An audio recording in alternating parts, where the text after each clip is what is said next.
You guys don't know. Like, it takes a lot to get me hyped up. I don't get hyped up easily. I'm so hyped.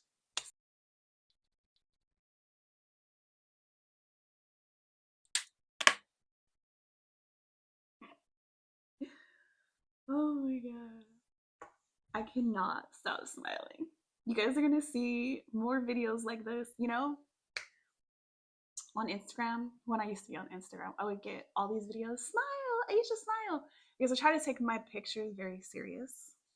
Like,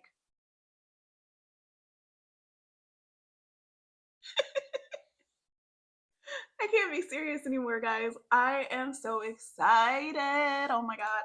So you're gonna see more vlogs from me, and less sit down videos.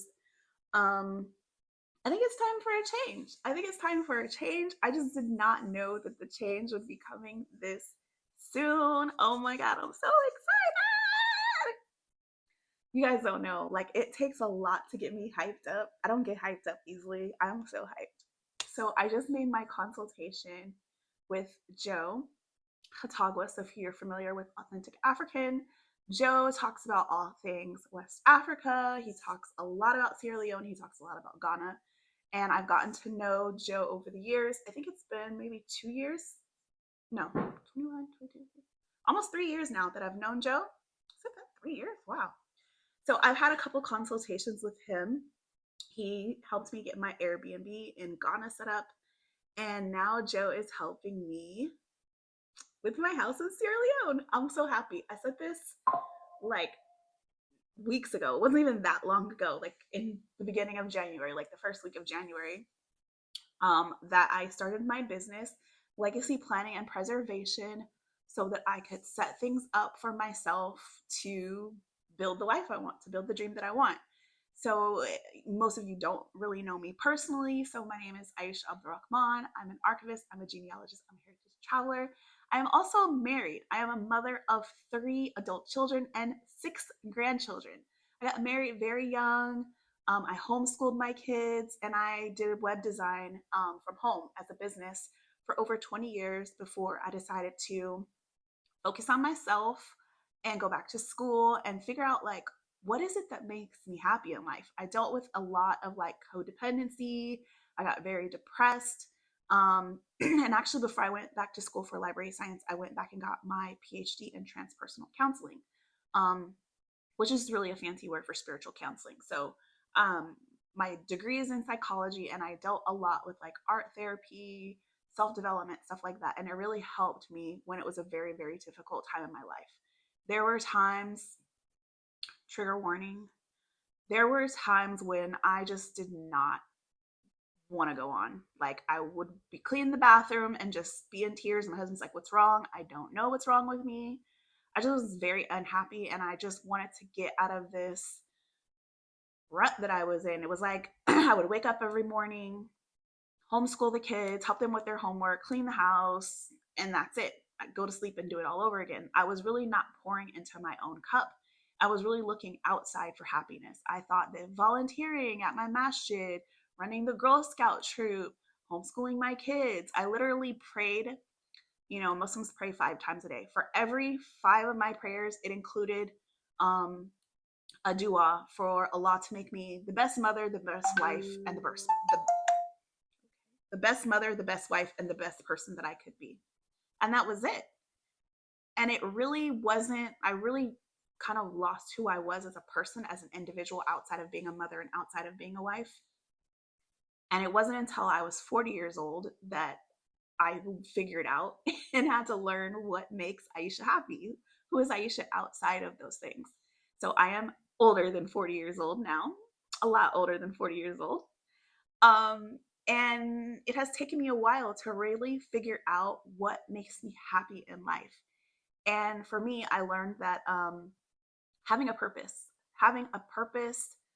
outside of myself, not really focused on me. I mean, it is focused on my goals. Living a legacy, living and leaving a legacy is my life purpose, and it brings me so much joy, and it makes me so happy, because it gives me purpose in the things that I do on a regular daily basis, where things that were so monotonous to me really just had no meaning. It was like I was on autopilot.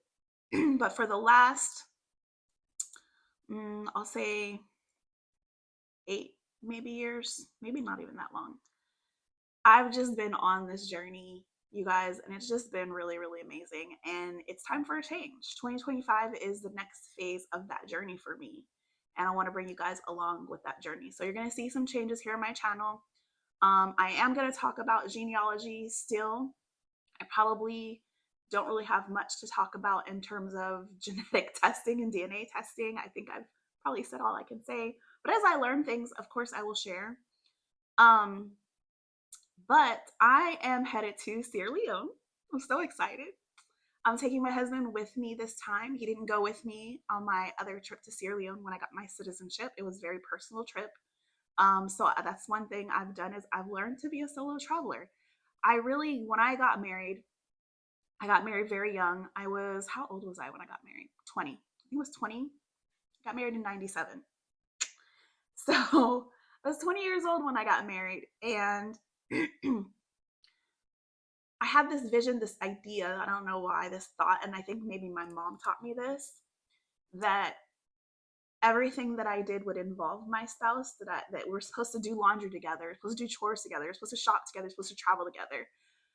And it didn't work out that way. And I was so devastated. And I was so depressed and so sad because there were things that I wanted to do. I really loved camping. There were things that I really enjoyed doing. And if my husband didn't like doing them, I stopped doing them. Big, huge mistake, because I was no longer myself. And I was like, well, if he's not going camping with me, I'm not going to be happy going camping. Everybody else they're a couple and they're going camping. Now I go camping. We've kind of compromised. Is my husband's not a outdoors person. He's a very city person. I like to camp in a tent.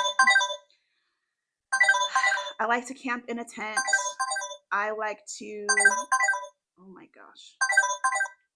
I like to camp in a tent. Okay, so I have this new phone and I don't really know how to use it yet. I'm switching over, getting rid of iPhone. So I like to camp in a tent. I like to camp in a tent. I like to be outside in nature. My husband needs a cabin or a condo or a villa or something like that. We're just very different people. So when y'all see me doing bougie stuff, blame it on Abdul, okay? We'll blame it on Abdul. So I like to camp in a tent. And so when he goes camping, that's the only way I can get him to go with me, is we're in an RV, we're in a cabin, something. He tried. He's done camping a few times, but he's just like, yeah, this ain't for me. This is being outside with the bugs, taking a shower that's not my own shower in shower shoes. He's not with it. So I'm taking my husband with me to Sierra Leone. He's been with me to Ghana twice, 2 or 3 times, and he absolutely loves Ghana. So if you've seen my Ghana videos, you've seen me stay in some kind of bougie places and some kind of not bougie places. So we compromise. He does a little bit of me and I do a little bit of him. He's been with me to Ghana a few times. He loves it, but he has not been to Sierra Leone. So I'm very excited to take him to my home country, to Sierra Leone, because I have found a land that I want to buy. So I have a consultation with Joe coming up, because he's guiding me and helping me with this process of purchasing land and building a house. So you're going to see a lot more videos of me going to Sierra Leone, updates and progress on how the land is going, the land process. I'm going to be sharing with you guys. Building the house, I have a couple of different options. So there is a company by the name of Jobamax that will build house on land, like in a community of their own. But they will also build on your land. So I'm going to meet with them and do a walkthrough of their houses and see if I like their design and how much they'll let me customize it. But I'm leaning a lot more towards vernacular design. So my husband actually went to school for architecture a little bit. He did a little bit of architecture, and interior design has been a big passion of mine, which I talked about in my previous video, my kind of like New Year's video. And so I really want to customize and design this house and make it very sustainable and eco-friendly, make it off-grid. And I'm leaning towards vernacular design, which basically means using the things that are local to Sierra Leone. I'm leaning heavily towards creating the house made with mud. and not cement and the modern construction. One, it's breathable and it's better for the lifespan of the house, and updating it and things like that is what I'm learning. But you're gonna see a lot of videos like that. I'm gonna be designing the house, customizing it, designing it myself. I'm gonna help build it with my own hands. Like, I'm very, very excited for this next phase. Um, and that's why, I have these videos about my journey to Sierra Leone, reconnecting to my roots. And I always ask, like, why do people get their DNA done? Is there an intention behind it? Is a purpose? Do they have another goal other than just curiosity? Are they going to invest in that place? Are they going to retire in that place? Like, what's your big dream? What do you hope for? What is the legacy that you want to leave in the world? Because one day we are going to be ancestors. And so that's, for me, that's what I'm doing, is not only am I going to have a home in Sierra Leone, but I'm going to have heritage homes that allow others to use when they want to visit Sierra Leone as well. And that's just a part of my vision. So I'm very, very excited to bring you guys along this journey. I will be headed to Sierra Leone in the spring. And when I'm not there, I'll be getting updates on things being built, how things are going. And yeah, I'm just very super excited. So I'm going to be sharing a lot more of videos like that, my inspiration, my design ideas, my sketches. It's going to be really awesome. So yeah, it's going to turn into a whole HGTV over here. All right, guys, that's it. Life is good. Have a blessed